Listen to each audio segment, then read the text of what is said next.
армысыздар. Бала десе де, осы бала болмаса, үлкендер қайдан өседі деген екен дана халқымыз. Бүгінгі бала ертеңгі ел болашағы. Және біздің студия балалары да ертеңгі ел болашақтары. Сәлем, Данил. Қалың қалай? Жақсы, сәлеметсіз. Назарбаев зияткерлік мектебінде оқитыныңды жетістік деп санайсың ба? Иә, санаймын. Неліктен?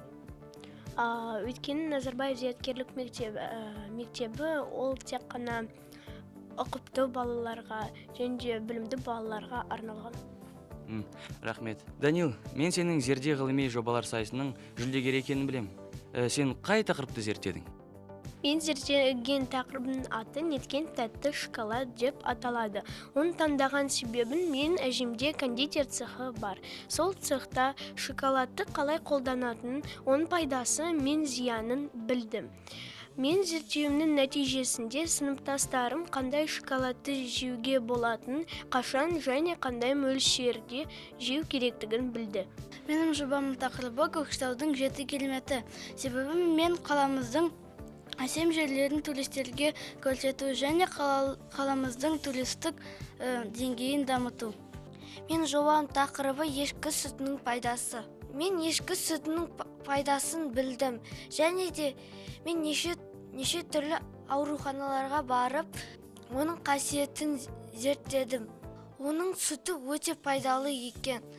Соның арқасында мен сүт тағамдары туралы тақырыптарға өте белсенді қатысамын. Болашақта өзіңді кім ретінде көресің? Мен өзімді ең танымал теннисші боп көрем. Себебі қазіргі кезде мен әртүрлі сайыстарға қатысып, жүлделі орындарды алам. Мен болашақта заңгер болғым келеді, себебі әр адам заңды сақтау қажет. Менің арманым заңгер болып, әр адамның құқығын қорғау, сонда ол адамдар бақытты болады деп ойлаймын. Мен болашақта сәулетші боламын. Өйткені мен әсем ғимараттардың суретін салуды ұнатамын. Және әдемі ғимараттардың суретін салуды ұнатамын. Маған әсіресе Астананың бәйтерегі, Хан Шатыры ұнайды. Болашақта сәулетші болып туған қаламды көрікті етуіне өз үлесімді қосамын деп ойлаймын. Елизавета, гордишься ли ты, что учишься в нашей школе?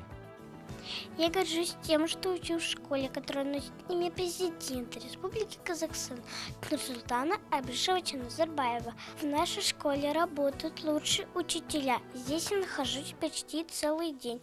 Уроки проходят очень интересные. Я узнаю много нового. После уроков я посещаю секции карате, хореография, а также кукольный кружок на государственном языке. Я люблю свою школу, потому что она красивая, просторная и светлая. Как ты думаешь, какими качествами должен обладать современный ученик? Во-первых, конечно, современный ученик должен хорошо учиться, уметь самостоятельно набывать информацию, уметь работать в команде. Он должен высказывать свою точку зрения. Современный ученик должен идти в ногу со временем, интересоваться всем. Он должен вести спортивный и здоровый образ жизни, уметь отстоять свою честь родителей и честь школы. Что ты в будущем хочешь сделать для своей страны? Я учусь во 2 классе и пока еще не решила, кем стану, когда вырасту.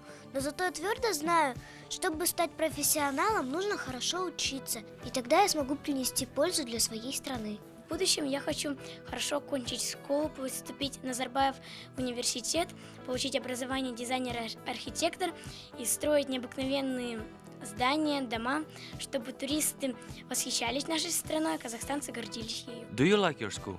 Yes, I like my school because it is beautiful.